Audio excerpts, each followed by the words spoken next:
Hey guys, we just arrived to Tequila Cascahuin and about to enter and do a visit. Join us and see what's inside. We visited Tequila Cascahuin.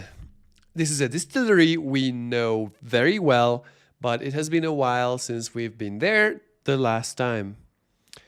So it was high time to come and document our visit. Apparently, Cascahuin has grown quite a lot and it now has proper tours and packages. You can book a tour on their website.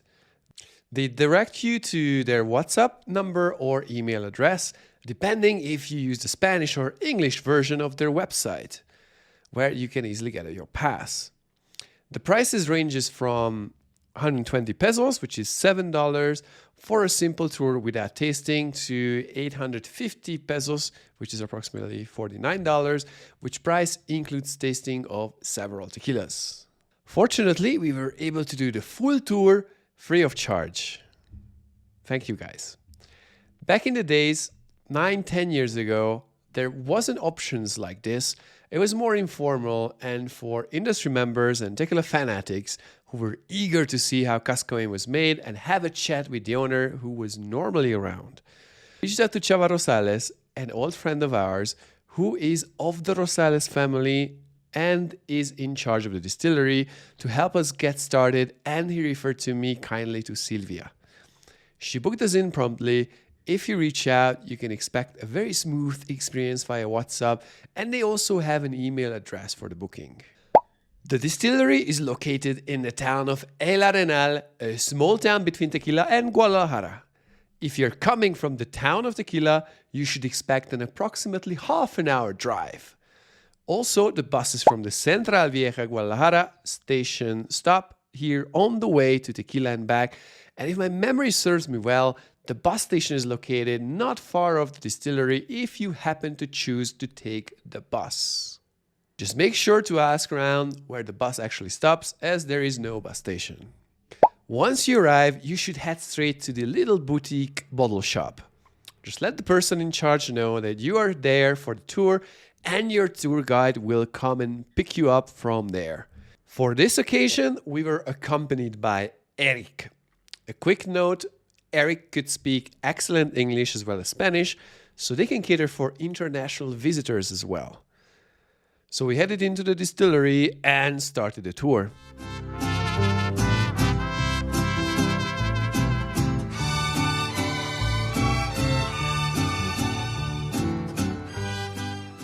Eric showed us the brick ovens of the house. All 4 owners were in operation, just showing that Cascahuin was working at full capacity. And they could even take a few pictures of the inside of one of the ovens as they were loading out the cooked agaves and transferring them to the roller mill. It was quite cool to see it. The ovens are very old. They have been there since the 1950s and 60s. Following the workers, then we went inside to the building to see the roller mill and the taona. Back then, the roller mill used to be smaller with only just 2 steps, and it was manually reloaded for a second round, similar to how Tequila Atanasio works. In the recent years, they introduced 2 more mills into the chain, so no more manual label is required for the original 2x2 setup. At Cascahuin, they have taona too. We stopped to look at it, but unfortunately today this wasn't in operation. However, Eric explained us how it works and that they use the taona for their Cascahuin taona expression and the roller mill for their other expressions. And we could even try the cooked agave of the house.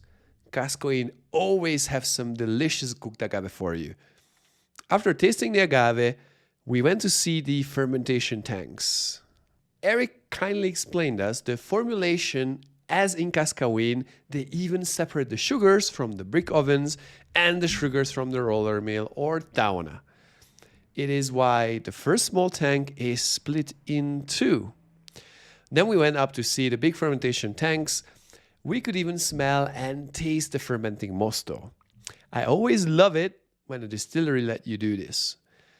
Then we went to see the concrete fermentation vats covered with fiberglass. Eric kindly explained to us that different kinds of fermentation is used within the different products.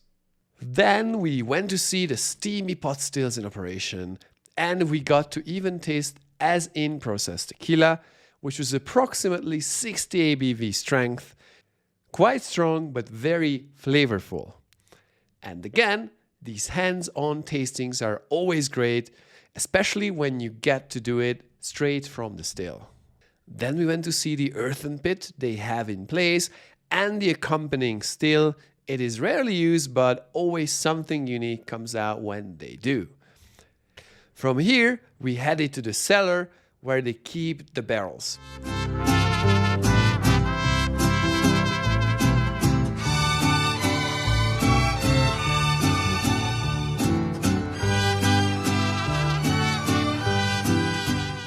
It was a new place, not the usual one we used to go to, and when I asked Eric, he confirmed that Cascahuin was indeed growing, so they now have 3 storage areas.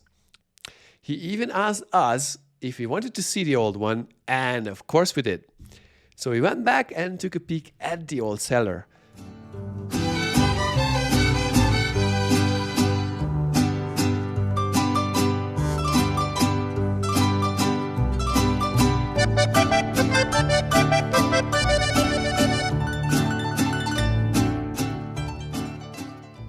The old pipones were still there, which is used as finishing, resting some of the aged tequilas in them. Then we went to see the bottling line. They were bottling Cascahuin Blanco tequila quite the old school way. It was a semi-automatic bottling line as before. And they took lots of pictures and videos, so you get to see how it is done at House Cascahuin. After visiting everything, we went to do the tasting. Just before we reached our final destination, we ran into our old fan Tetsu, their famous Japanese worker and tequila enthusiastic. We had some chat, it was great to see him doing well, and with it a miss you video to our common friend in Japan, Akiyoshi. Then we sat down to get the tasting part. Cascahuin is not only not new to us, back in the days when I was doing private tastings, I was using Cascahuin for almost all of the tastings. It was much more accessible than Fortaleza and had a great price point for the quality, so it was our Blanco sample that represented the valley of tequila. The standard Blanco was just like old times, except that it was somehow even more refined. The anise tone was much smoother with a creamier overall texture. I was never a massive fan for the Taona, but for some strange reason, I do get to usually prefer roller mill versions over Taona versions of almost everything where there is one. The Plata is strong at 48 ABV, so only for the aficionados or those who want the extra punch for cocktails. Cascahuin has a very solid aged tequilas. I used to use all of them for tastings. We had a lot of chat with Eric, get to know him better, tasted everything, then said goodbye, and we went on our way to the next distillery for the day, Hacienda de Oro, which will be featured in our next video.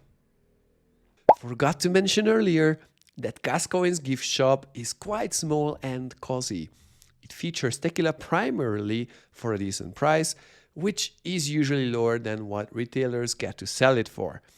Apart from the tequila, there were a few other items, but there weren't really much else, so don't expect a massive shop, more like a shop where you can buy tequila off the house for a great price. So do I recommend visiting Cascahuin? I definitely do. They offer a full experience, and even if you don't drink alcohol, they still offer a tour option. You get to visit a distillery with history, and Cascahuin has grown to be one of Mexico's iconic artisanal brands like Fortaleza, Tapatio, or Siete Leguas. You can save a full hour if you only have limited time to visit the distillery versus going all the way to tequila. Cheers!